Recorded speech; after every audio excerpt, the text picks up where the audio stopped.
नमस्कार। आज हम एक बहुत ही पुरानी अ, रहस्य और ज्ञान से भरी कहानियों की दुनिया में उतर रहे हैं। विक्रम और वेताल।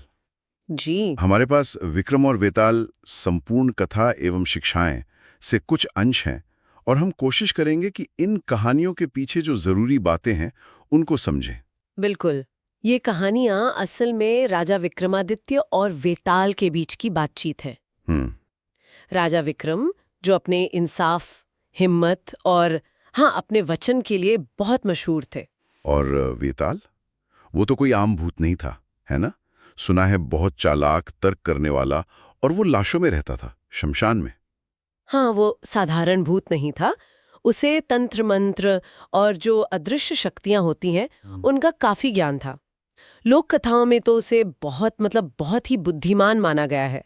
अक्सर पीपल के पेड़ पर या फिर शमशान घाट में मिलता था। उसकी जो अक्ल थी ना, वही इन कहानियों की जान है। हम्म। तो चलिए जरा गहराई में जाते हैं, समझते हैं कि ये सब शुरू कैसे हुआ और इन कहानियों का असली मतलब क्या है। देखिए, कहानी शुरू होती है एक तांत्रिक साधु से। उसे कोई कोई शक्तिशाली अनुष्ठान करना था अच्छा। और उसके लिए उसे वैताल की जरूरत थी, जो शमशान में एक पेड़ पर लटका हुआ था। तो उसने मदद मांगी राजा विक्रमादित्य से। और राजा विक्रम वो तो अपने वचन के पक्के थे, तो वो मान गए होंगे इतने खतरनाक काम के लिए भी। हाँ, वो तैयार हो गए, रात में शमशान गए, वेताल को पेड़ से उतारा भी और कंधे पर लाद के चल पड़े। लेकिन यहीं से वेताल का खेल शुरू होता है। वो शर्त वाली बात है ना। बिल्कुल। वो शर्ती तो इन सब कहानियों का आधार है। वेताल ने कहा कि देखो राजा, रास्ते में मैं एक कहानी सुनाऊंगा और कहानी के आखिर में एक सवाल पूछूंगा। और राजा को जवाब देना था। हाँ, सही जवाब देना था। और शर्त ये थी कि अगर राजा जवाब जानते हुए भी चुप रहा तो उसके सिर के टुकड़े टुकड़े हो जाएंगे। ओहो। और अगर बोल दिया तो फिर क्या? अगर राजा बोला तो वेताल फौरन फुर्ती से उड़कर वापस उसी पेड़ पर जा लटकेगा। अरे, मतलब ये तो बड़ी दुविधा थी। बोलो तो काम बिगड़े, ना बोलो तो जान जाए। सही कहा।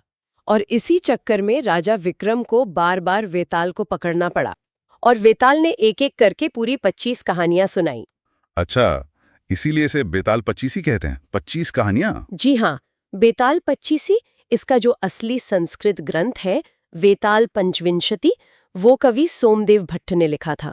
हम्म। और ये कहानियां सिर्फ मनोरंजन के लिए नहीं है। हर कहानी के आखिर में वेताल ऐसा उलझाने वाला सवाल पूछता है ना, हाँ। जो नैतिकता पर, धर्म पर, रिश्तों पर, मतलब जीवन की बहुत गहरी सच्चाइयों पर सोचने को मजबूर कर देता है। ये असल में एक तरह की परीक्षा है, सही गलत समझने की, फैसला लेने की। जैसे वो एक कहानी थी, दो भाई थे शायद, जो बिल्कुल एक जैसे दिखते थे। हाँ, वो वाली। उसमें बेताल ने पूछा कि असली भाई कौन है, तो राजा ने कैसे बताया होगा? सिर्फ देखकर तो पता नहीं चलता। बिल्कुल नहीं। राजा ने सिर्फ देखकर नहीं बताया होगा, उन्होंने जरूर कोई तर्क लगाया होगा। शायद उन दोनों को किसी स्थिति में डालकर उनकी प्रतिक्रिया देखी होगी या उनके किसी पुराने काम का विश्लेषण किया होगा।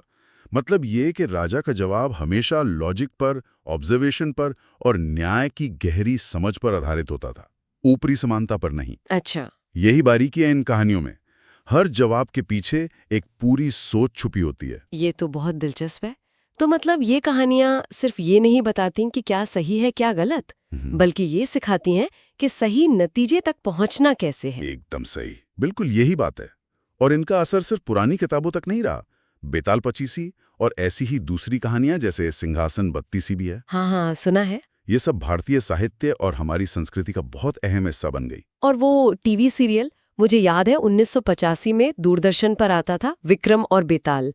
अरुण गोविल राजा विक्रम बने थे और सत्येन कप्पू वेताल। वो तो मतलब बहुत ही पॉपुलर हुआ था। हाँ हाँ, बहुत ज्यादा। उसकी लोकप्रियता कमाल की थी।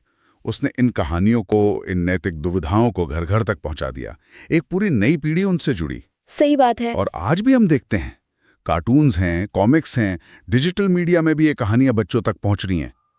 ये दिखाता है कि इनका जो आकर्षण है, इनका जो महत्व है, वो समय के साथ कम नहीं हुआ। तो अगर हम सार निकालें तो विक्रम और वेताल बस एक राजा और भूत की एडवेंचर स्टोरी नहीं है। ये कहानियां हमें सिखाती हैं सोच समझकर फैसला लेना, सच का साथ देना और अपना वादा निभाना। ये जीवन की बहुत जरूरी बातें हैं। निश्चित रूप से। और आज के समय में तो शायद और भी जरूरी हो गई हैं। आज जब इतनी सारी जानकारी है, इतने अलग अलग विचार हैं, हाँ, कंफ्यूजन बहुत है। ऐसे में ये कथाएं हमें सिखाती हैं कि मुश्किल हालात में तर्क यानी लॉजिक और नैतिकता यानी मोरालिटी, इनके बीच बैलेंस कैसे बनाना है, कैसे भावनाओं से ऊपर उठकर बिना किसी पक्षपात के फैसला लेना है। ये बात तो है। ये सिर्फ मनोरंजन नहीं, दिमाग की कसरत है एक तरह से। बिल्कुल। और जाते जाते श्रोताओं के लिए एक विचार छोड़ जाते हैं। हाँ, राजा विक्रम बार बार सच बोलते थे और वेताल उड़ जाता था। उनका काम बार बार अधूरा रह जाता था। तो ये जो चक्र था, ये हमें क्या सोचने पर मजबूर करता है? अपने लक्ष्य को पाने की जिद और सच बोलने की जो नैतिक जिम्मेदारी है, उसके बीच का जो तनाव है।